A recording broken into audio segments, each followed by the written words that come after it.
Lunch খেতে হবে আমাদের ডিনার টাইমে। যত সব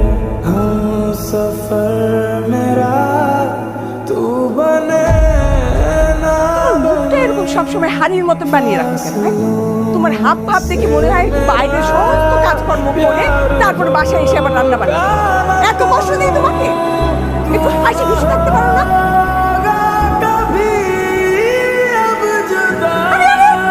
কি করলা এটা?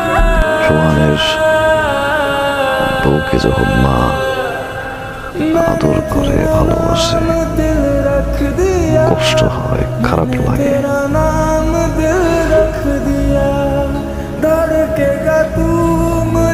বুঝাইতে পারি না। তোমায় তুই মাফ করে দিও।